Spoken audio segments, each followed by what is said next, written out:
Hello friends, good morning. कैसे हैं आप लोग? आई थिंक सब बहुत बढ़िया होंगे, अपने अपने घरों में सुरक्षित होंगे और ज़रूरी चीज़ें कोरोना से फाइट करने के लिए आप ज़रूर ले रहे होंगे। आज मेरा दिल किया मैं आपको एक कहानी शेयर करूं। सुनना चाहेंगे आप लोग?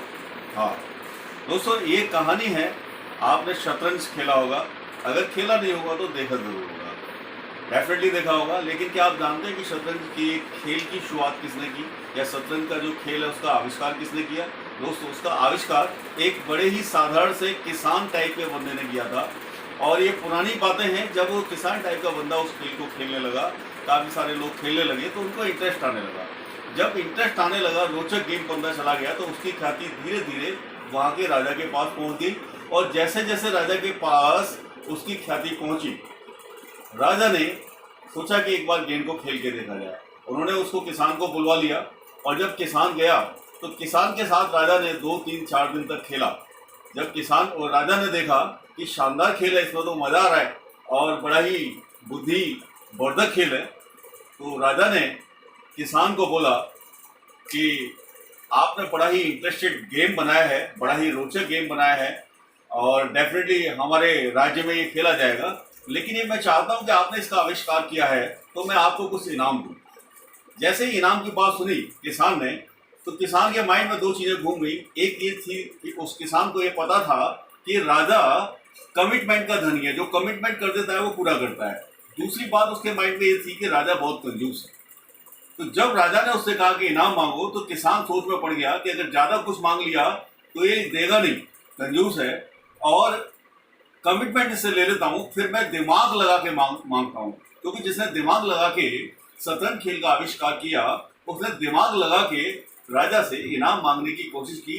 और राजा से किसान ने कहा कि राजा साहब, मुझे ज़्यादा कुछ नहीं चाहिए, मुझे सिंपल सा आप मेरे जो 64 खाने हैं, क्योंकि इस शतरंज के खेल में 64 कॉलम होते हैं, 64 खाने होते हैं जो सफ़ेद और काले होते हैं, वो 64 खाने मेरे गेम में है। और राजा साहब, मुझे ज़्यादा कुछ नहीं चाहिए, मुझे कुछ चावल के दाने चाहिए, बस आपसे कुछ चावल के दाने चाहिए। बस इस रेशियो में दे दें कि मेरे हर खाने के बाद अगले खाने में वो डबल हो जाए। यानी कि पहले खाने में 1 चावल तो दूसरे खाने में 2, तीसरे में 4, 8, 16, 32, 64। इस तरह से मेरे सारे 64 खाने आप भर के मुझे दे दीजिएगा। मेरा आपका इनाम मैं स्वीकार कर लेता हूँ, और मुझे इससे ज़्यादा कुछ नहीं चाहिए।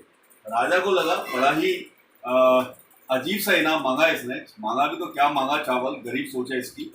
और राजा ने बोला, भाई ठीक है, चावल तो आप ले जाओ, लेकिन आपने आविष्कार बहुत बड़ा किया, कुछ और बड़ा मांग लो। किसान बोला, नहीं महाराज, आप मुझे कमिटमेंट करिए कि ये मेरा आप इनाम पूरा देंगे।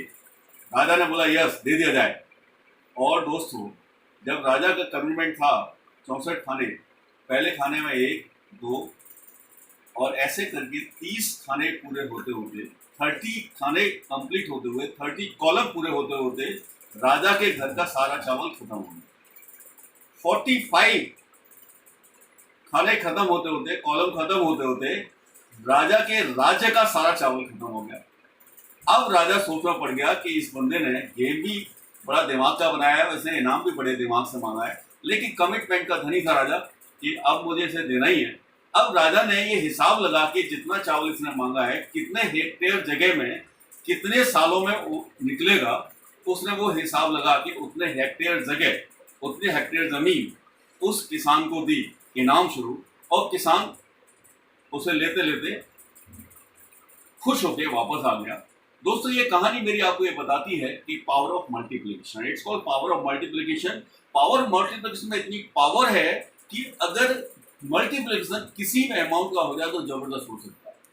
आप दूसरा एक और मैं आपको बता देता हूँ पावर ऑफ मल्टीप्लिकेशन। अगर आपसे कहा जाए कि आप 10 लाख रुपए ले लीजिए, और दूसरी तरफ आप सिर्फ 1 रुपया लीजिए पहले दिन, दूसरे दिन डबल कर लीजिए, तीसरे दिन 4 कर लीजिए, 8 कर लीजिए, इस तरह से 30 दिन तक लीजिए, आप क्या स्वीकार करेंगे, 10 लाख या 1 रुपये की डबलिंग? डेफिनेटली आपका आंसर कुछ भी हो सकता है। लेकिन दोस्तों, चलो 10 लाख को बढ़ा देते हैं, 10 करोड़ कर देते हैं। अब 10 करोड़ लेना चाहेंगे या 1 रुपये की डबलिंग? दोस्तों, मेरा यकीन मानिए, 30 दिन के बाद जिसने 10 करोड़ लिया वो 10 करोड़ ही रहेगा, लेकिन 1 रुपये की डबलिंग 107 करोड़ हो जाती है। It's power of multiplication, it's power of network marketing. और ये नेटो मार्केटिंग पावर आपको वो सब दे सकती है जो अभी तक आपने सोचा नहीं है। निश्चित रूप से ये आपसे एक ही चीज मांगती है, जिसे कहते हैं जुनून। जुनून, पागलपन की हद तक का जुनून, वही आपकी मल्टीप्लिकेशन कराता है। ऐसे गेम में हैं आप जहां पे आपको कुछ नहीं चाहिए, बहुत ज्यादा बुद्धि की जरूरत नहीं है, बहुत ज्यादा श्रम की जरूरत नहीं है, बहुत ज्यादा ज्ञान होने की जरूरत नहीं है। सिर्फ एक ही चीज, yes I can do it, I can do it. I can के सामने कुछ नहीं टिकता। और ये आई कैन अगर आप आज से शुरू करेंगे तो कुछ ही दिनों में, कुछ ही महीनों में पावर ऑफ मल्टीप्लिकेशन आपको वहीं पहुंचा देगी जहां पहुंचना चाहते हैं। दोस्तों, ये कहानी सुनाने के पीछे मेरा मकसद यही था कि आप पावर ऑफ मल्टीप्लिकेशन पहचानें, नेटवर्क मार्केटिंग की पावर को जानें और ये समझें कि आपको क्या दे सकता है। तो दोस्तों, आपने सुना, ध्यान से सुना, धन्यवाद। लेकिन गौर कीजिए, मनन कीजिए, चिंतन करिएगा। और अभी जैसा कि सीजन चल रहा है हमारा इम्यूनिटी बूस्टर, इम्यूनिटी का हमारा 500 IP का एक पैकेज है, आपने देखा होगा। उस पैकेज पे इम्यूनिटी ही सेल कर सकते हैं आप। और हमारा जो पैकेज है इम्यूनिटी का, वो खाली आपको इम्यूनिटी नहीं दे रहा, इम्यूनिटी के साथ साथ आपको अंदर से ब्यूटी भी दे रहा है।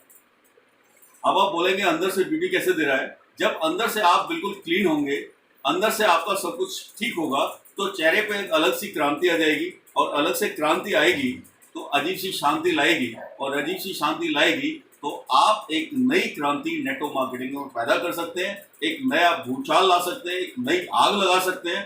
तो thank you all the best, thank you very much.